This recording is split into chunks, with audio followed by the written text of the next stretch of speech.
From Channel 9 on the 24th of October. Property prices to drop up to 20%, secret RBA data shows. First thing that pops out is the word secret. I think that will attract a lot of people. What do you think? Do you think you'd be likely to click on that because it just seems so... It's very clickbaity, right? It's like, oh my God, here's data that we don't know about, even though somehow they got it. Who's really looking at RBA data to start with, right?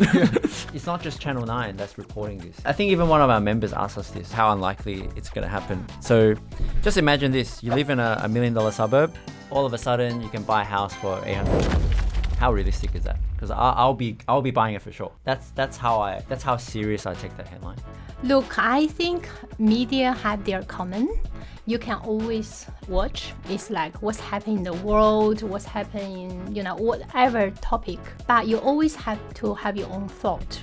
People give you a comment, say, oh, you're fat. Where that comment coming from? What's the reason people give this comment, right? What's the reason media gave this comment? And is that comment really linked to what you want to do? I wouldn't say, don't ignore it, but I will always tell my member to look deep.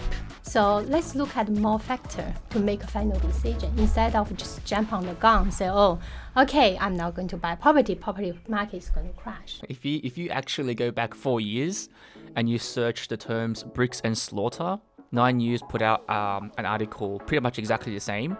And last time they didn't say the market was going to crash 20%. They actually said the market was going to crash by about 30 to 40%. And this was 4 years ago. Also by 9 News as well. The market has gone up by around 50% or 60% or something like that. It's literally a 100% range that they were off on the mark. 100%. Like they're saying the same thing again today. How many times do I have to tell people to not be driven by the headlines and the media? Because if you go back 8 years, you'll find another article that will say the same thing. And you go back another 15 years, you'll find the same article. These articles just get kind of regurgitated. I think they just copy and paste articles from like 15 years ago and just change the date and just put it out there again. There could be instances where house prices would, go down by 20%. That could very well happen, but it's not going to be across the whole of Sydney. Highly unlikely to see, and Tony, correct me if I'm wrong, but you're probably not going to see properties in like Potts Point, for example, fall 20%. But there could be other areas where it may happen. So I just think that when readers are seeing that, they just need to apply the right lens to it and read between the lines and perhaps, do other research, to further understand what that actually does mean. These numbers are based on predictive analysis of numbers of how many people are buying, how many people are selling. Because of the interest rates going up, there's also buy demand going down. So it's all number based, but property is people based. And that's where a lot of the economists sometimes, and I know a lot of, you can see a lot of the times they've actually got it wrong when they've said drop and market crash, but it did the total opposite. If you remember, the start of 2020, COVID, it was predicted like a 30% crash. But what did it do? It did the total opposite. We had the largest increase in the last 32 years in Australia. How could that be so wrong? It's almost the opposite way. So how could that be so wrong? Because what they analyzed was, again, very numbers that are showing, well, because of COVID, less buyers are going to buy, people are going to be scared to buy, but the total opposite actually happened. More people started buying. So because the thing is, you cannot control people. You can control your numbers and look at this way. You can't control people. You can't control people on wanting to buy properties. They want to buy.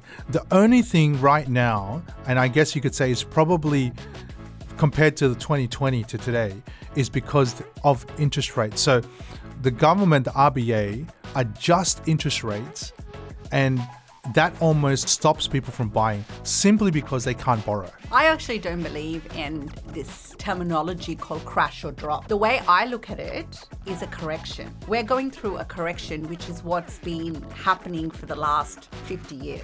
The media, when COVID started, said we're going to have a massive crash. Right? Property markets are going to drop. We're going to go through this major crash. It's happened in America. It's going to happen in Australia. Absolute crap. Because what happened? As soon as the borders opened, right, we had an influx of expats returning back to Australia. all cashed up, Yeah. right? Yeah. And what happened to the property market?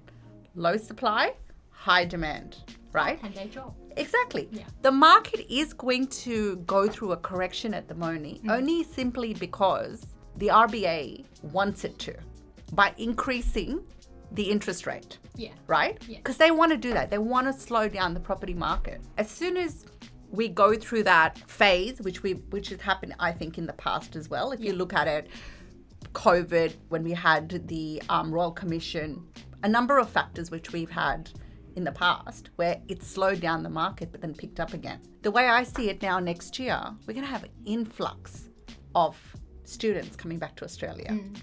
Immigration. Absolutely. Right? Dependent and skilled. So how can the property market drop?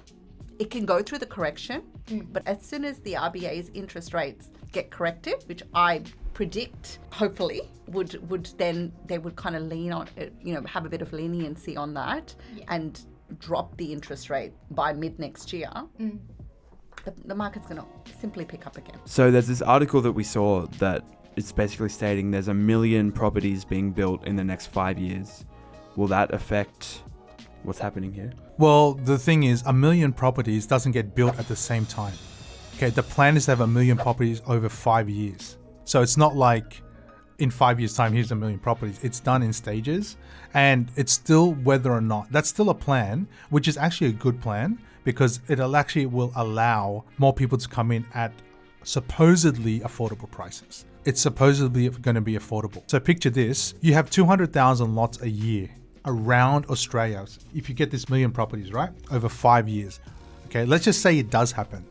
So you've got 200,000 a year. By 2024, do you know how many new skilled migrants come to Australia? I read something saying that they're going to be bringing in a lot more migrants too, like close to 1 million as well. Yeah. Well, it's 200. It's going to be about 230, 240,000 a year from 2024. So you think about that supply, even though they don't buy right now, but it's almost getting 1 for 1. It still won't eliminate it. It still won't eliminate the supply. So if you're taking that case, 200,000 new lots a year is equal to the same amount of migrants that's going to end up coming here. If that plan even goes ahead, that million property plan. And if it doesn't, then demand will even be even higher, which will mean there's no way the market will crash. There's one thing, and the supply and demand is probably one of the biggest reasons why it's very hard for the market to actually go backwards like 20%, right? That 20% is a lot. I mean, you're talking about a $500,000 property being worth $400,000. Like that's a lot, right? When you look at the actual situation, right? When the articles say 20%, what they mean is that the average price of the Australian home is going to drop 20%. And that's really, really difficult, right? However, what can occur, and this is the only thing that I think investors and home buyers should actually watch out for. If you buy at a market peak in a local market and you overpay for that property, that's different, right? Like you went at an auction and the reserve price was $1 million and somehow you ended up paying 1.5 or something like that. That doesn't count. Correct. That's that one person overpaying for a property. And so what you would hear when the news articles use these, they will use these examples to justify that you've lost 20% on your property. But that's not the case, because when we look at data, we don't look at one individual property sale and then say, okay, because that property went down 20%, therefore every other property has gone down 20%. What we do is we look at the median price over each quarter, each year. And it's really, really difficult for that median price to go backwards 20%. And I think that's what most people, Yeah. every Australian do, is they typically follow the crowd. Correct. So when everyone go into an auction, they feel like, oh, I don't want to miss out on that. Yeah. And then they end up paying an inflated price on the retail market. Correct. Because they compete with, everybody else. Yeah. Whereas I think in this confusing environment, it's actually really important to get yourself educated, talk to educated people like us and get some professional assistance as Correct. well. So make sure that you don't react the way that most people will react. Yeah. Absolutely. And you end up miss opportunity or you pay too much for property to start with.